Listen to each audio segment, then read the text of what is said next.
Alors, comme on vient d'entendre cette mascarade, comme Jeff l'a bien précisé, j'aimerais quand même vous dire qu'au-delà de cette mascarade, la base, elle est tout à fait juste. Le problème, c'est ce qu'on en a fait. Et il y a un journaliste de Radio-Canada, dont je tairai le nom exprès, a dit à un évêque à un moment donné, il dit « Écoutez, j'ai rejeté toute votre organisation, toute votre structure, mais il faut que je vous le dise, je n'ai pas rejeté la base sur laquelle votre structure a été construite. » Alors, au fond, cet homme-là avait tout à fait raison. Et c'est le rejet de la religion. Les Québécois l'ont super bien fait, ce qui n'est pas nécessairement du tout mauvais en soi. Mais le problème, c'est qu'on a rejeté aussi la Bible, la parole de Dieu. Et de ce fait, on peut dire qu'on a jeté l'eau du bain et le bébé avec. Maintenant, j'aimerais revenir ici à ce lieu où on se trouve, le calvaire, là où Jésus a donné sa vie. J'aime beaucoup penser que cette réalité, en fait, il y a deux éléments, deux pôles qui se rejoignent ici au calvaire. D'abord, l'amour de Dieu.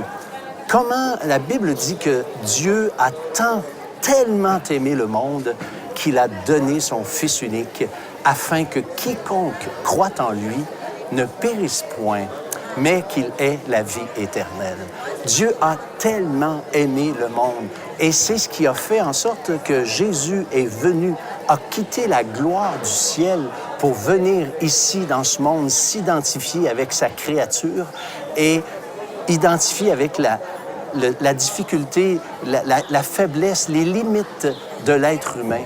Alors, ça, c'est un aspect, l'amour de Dieu, c'est vraiment ici manifesté comme jamais on a pu le voir dans toute l'histoire du monde. Mais Jean-Pierre a aussi mentionné que la haine des hommes a aussi été manifestée ici. Et ça, c'est une réalité qui est quand même troublante, puisque on peut dire l'homme a littéralement crucifié son Créateur, celui qui était venu pour les sauver, celui qui était venu par amour pour eux. L'homme l'a rejeté. Et si ce n'était que historiquement vrai, on pourrait dire, ben voilà, on a fait une erreur, on s'est trompé. Mais j'aimerais ça vous faire remarquer qu'on commet encore quotidiennement la même erreur en rejetant toujours ce Sauveur qui est venu. Et si on ne le rejette pas, souvent, on ne comprend pas pourquoi. Un jour, j'ai posé la question à quelqu'un, si Jésus n'était pas venu sur la terre et mourir sur une croix, est-ce que ça changerait quelque chose pour toi? Puis la personne m'a répondu non. Et ça, voyez-vous, c'est la preuve évidente que la personne n'avait pas compris les enjeux de la croix. Et j'aimerais vous lire un verset maintenant dans l'Épître aux Hébreux, dans le Nouveau Testament, qui met en contraste la loi de Moïse et la venue de Jésus-Christ. C'est dans l'Épître aux Hébreux, le chapitre 10e, que je vais vous lire, et le verset 28. « Celui qui a violé la loi de Moïse meurt sans miséricorde sur la déposition de 2 ou de 3 témoins. De quel pire châtiment pensez-vous que sera jugé digne celui qui aura foulé aux pieds le Fils de Dieu, qui aura tenu pour profane le sang de l'alliance par lequel il a été sanctifié et qui aura outragé l'Esprit de la grâce. » Rejeter Jésus, c'est pas juste quelque chose, c'est quelque chose de tellement sérieux. Il faut comprendre l'enjeu qui est ici. Ce Dieu créateur, comme on le dit, qui est venu dans ce monde et qui a accompli à fort prix le rachat de nos âmes, est celui seul qui peut nous sauver. Et imaginez quelqu'un qui fait quelque chose, qui se dévoue, qui avance dans un contexte difficile pour nous chercher. Et nous, on se tourne puis on dit « Non, merci, ça ne m'intéresse pas », puis on continue notre chemin. Et c'est exactement ce qui est arrivé avec Jésus.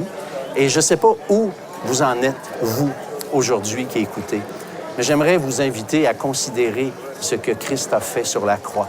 Cette manifestation incroyable de son amour, mais aussi la haine par laquelle les hommes l'ont rejeté.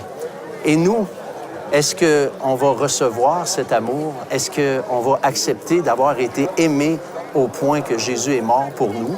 Ou on va, à notre façon, manifester une haine telle qu'on va rejeter ce geste héroïque qu'il a accompli pour nous afin de nous racheter et de pardonner nos péchés.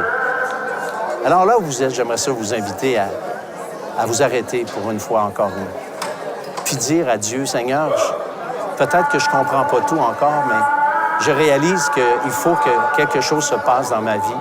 Et puis, je veux revenir, comme Jeff l'a invité tantôt, à la simplicité de ta parole.